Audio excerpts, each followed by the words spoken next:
Assalamualaikum warahmatullahi wabarakatuh. Ah, Apa kabar teman-teman? Semoga dalam keadaan baik-baik saja dan sehat-sehat semua. Oke, kali ini saya akan menjelaskan sedikit tentang logika proposisi. Seperti itu. Oke, sebelumnya logika itu sebelumnya pernah saya jelaskan bahwa itu adalah penalaran, gitu ya. Nah, penalaran itu yang dilakukan itu berdasarkan atas proposisi. Nah, proposisi itu adalah pernyataan yang bernilai benar atau salah tapi tidak kedua-duanya gitu ya. Jadi suatu pernyataan itu dapat kita identifikasikan gitu ya, ini menjadi benar atau menjadi salah gitu. Nah, biasanya pernyataan itu tidak bisa menjadi tidak memiliki nilai keduanya gitu ya. Oke, jadi dalam proposisi itu dia hanya memiliki satu nilai gitu ya. Entah dia bernilai benar ataupun dia bernilai salah. Seperti itu. Kita katakan bahwa nilai kebenaran dalam suatu proposisi adalah benar jika disimbolkan menjadi T dan salah menjadi F. Nah, jika dianalogikan dalam dunia digital gitu ya atau digitalisasi, simbolnya dapat kita rubah menjadi satu ataupun nol, gitu ya. Jadi jika benar akan menjadi nilai diwakilkan jadi satu, jika salah itu akan jadi nol. Contoh proposisi, gajah lebih besar daripada kucing. Ini suatu pernyataan. Ya benar. Kita ya gajah lebih besar dari kucing. Itu pernyataan. Ini suatu proposisi. Ya ini benar juga. Karena dia memiliki kebenaran. Gitu ya. Nah, apa nilai kebenaran dari proposisi ini? True. Benar. Karena gajah memang benar lebih besar daripada kucing. Gitu. Lalu contoh kedua, misalkan 1089 lebih kecil daripada 101. Nah, apakah ini pernyataan? Ya, benar. Apakah ini proposisi? Iya, ini juga benar. Gitu ya. Apa nilai kebenarannya? Itu false. Kenapa? Ya, sudah terlihat bahwa 1000 itu pasti harusnya lebih besar daripada 100. Gitu. Sehingga nilai kebenarannya false dan tetap dianggap sebagai proposisi. Lalu contoh yang kedua, yang berikutnya adalah Y lebih besar daripada 15. Gitu ya. Apakah ini pernyataan? Ya, benar ini pernyataan. Gitu ya. Apakah ini proposisi? Ini bukan proposisi, gitu ya. Jadi yang kemarin yang sebelumnya kita sudah jelaskan bahwa ada dua jenis gitu ya. Jadi ada kalimat pernyataan gitu ya, dan ada kalimat terbuka. Nah, untuk kasus ini merupakan kalimat terbuka, yang mana nilai kebenarannya itu belum diketahui sebelum nilai variabelnya kita ketahui dahulu. Misalkan nilai Y-nya itu 1 gitu ya, 1 lebih besar dari 15, nah itu menjadi proposisi, karena sudah mengandung nilai pernyataan, seperti itu. Lalu contoh berikutnya misalkan, bulan ini Februari dan 24 kurang dari 15. Apakah ini pernyataan? Iya benar. Apakah ini proposisi? Iya benar. Nah, nilai kebenaran dari proposisinya tersebut adalah salah, gitu ya. Jadi bulan ini Februari dan 24 kurang dari 5, gitu ya. Bulan ini bukan Februari, bulan ini adalah Oktober. 24 lebih kecil dari 25 itu juga salah, gitu ya. 24 lebih besar daripada 25. Lalu contoh lainnya, jangan tidur di kelas. Apakah ini pernyataan? Bukan, gitu ya. Ini adalah instruksi gitu ya atau permintaan. Jadi pernyataan adalah kalimat yang jelas gitu ya untuk menyatakan sesuatu hal. Nah, kalau jangan tidur di kelas itu adalah suatu ajakan, suatu permintaan, suatu instruksi gitu ya. Dan itu tidak bisa dinilai kebenarannya, gitu ya. Nah, pernyataannya aja tidak, otomatis proposisinya juga tidak gitu ya. Jadi kalau bukan pernyataan otomatis dia tidak akan menjadi proposisi gitu ya. Kalau misalkan pernyataan itu masih mungkin akan bisa didefinisikan sebagai proposisi. Lalu contoh berikutnya, jika gajah berwarna merah, mereka dapat berlindung di bawah pohon cabai. Apakah ini pernyataan? Benar, gitu ya. Apakah ini proposisi? Ya benar. Apa nilai kebenaran tersebut? Kemungkinan salah, gitu. Nah ini sudah masuk ke proposisi nih, gitu ya. Jika, gitu ya. Jadi ada kata jika. Pernyataannya ada dua di sini. Ada gajah berwarna merah dengan mereka dapat berlindung di bawah pohon cabai.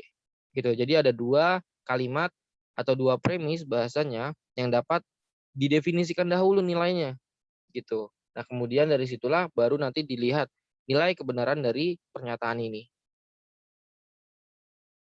Oke, X kurang dari Y jika dan hanya jika X lebih dari Y.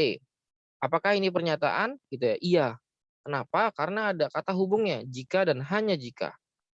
Gitu. Tapi kalau misalkan kalimatnya aja X kurang dari Y gitu ya, itu bukan pernyataan. Ya, yang kita sudah bahas ini adalah kalimat terbuka. Yang mana nilainya itu harus didefinisikan dahulu, nilai X dan nilai Y-nya. Gitu ya. Ini proposisi? Ya, gitu ya. Sebab nilai kebenarannya tidak tergantung pada nilai X dan Y, gitu ya. Apakah nilai kebenaran dari proposisi tersebut true? Seperti itu. Oke, nah ini adalah yang tadi sudah dijelaskan, contohnya adalah proses menggabungkan dari kalimat proposisi, gitu ya. Jadi satu atau lebih proposisi dapat digabungkan membentuk sebuah proposisi majemuk atau istilahnya compound proposition. Selanjutnya notasi proposisi diformalkan dengan menggunakan alfabet seperti P, Q, R, S, dan dengan memperkenalkan beberapa operator logika. Jadi ada ingkaran atau negasi, terus ada and, or, gitu ya, dan lain sebagainya.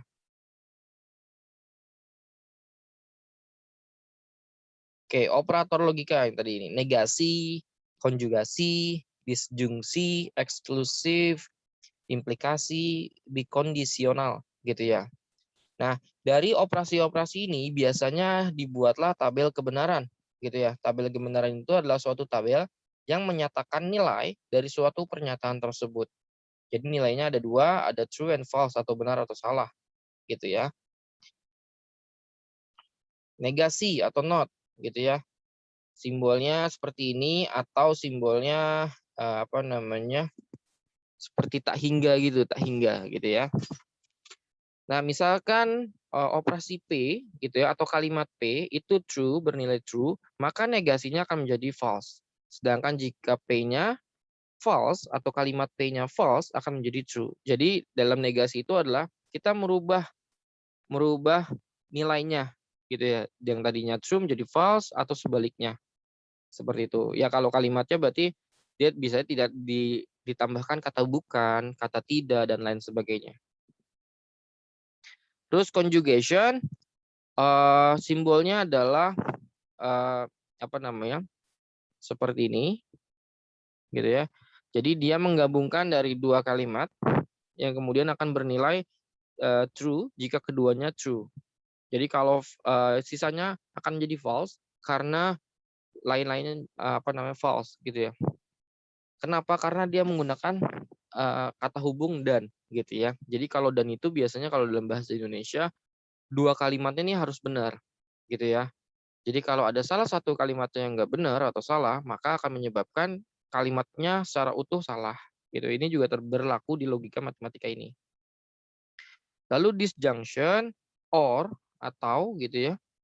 Simbolnya seperti ini, gitu ya, V. Kalau tadi V terbalik, ini V. Nah, dia akan menjadi benar jika ada salah satu elemen atau salah satu kalimatnya mengandung nilai benar, gitu ya.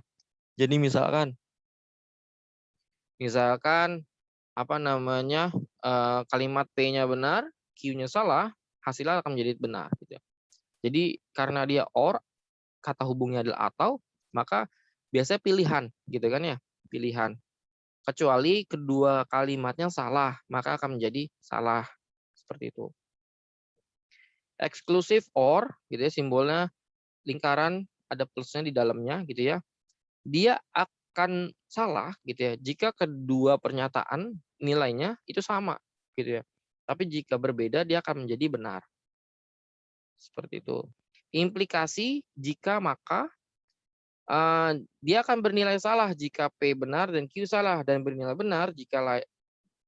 benar jika lainnya. Jadi dia hanya salah jika P-nya true atau benar, Q-nya salah. Yang sisanya akan menjadi benar. Implikasi biasanya dilogikakan dengan kata-kata jika P maka Q, jika P, Q, ya sama kayak tadi ya. P mengakibatkan Q, P hanya jika Q, P cukup untuk Q, syarat perlu untuk P adalah Q gitu ya. Nah, dari beberapa kalimat ini gitu ya, biasanya ada 3 yang sering dipakai gitu ya. Yang pertama adalah jika P maka Q, jika P, Q, dan P hanya jika Q gitu ya. Itu yang sering. Tapi ini bentuk lainnya saja gitu. Ini juga masih ada nih. K jika Q, Q jika P dan lain sebagainya. Contoh implikasi, jika hari ini hari Jumat, maka 2 plus 3 lebih dari 7.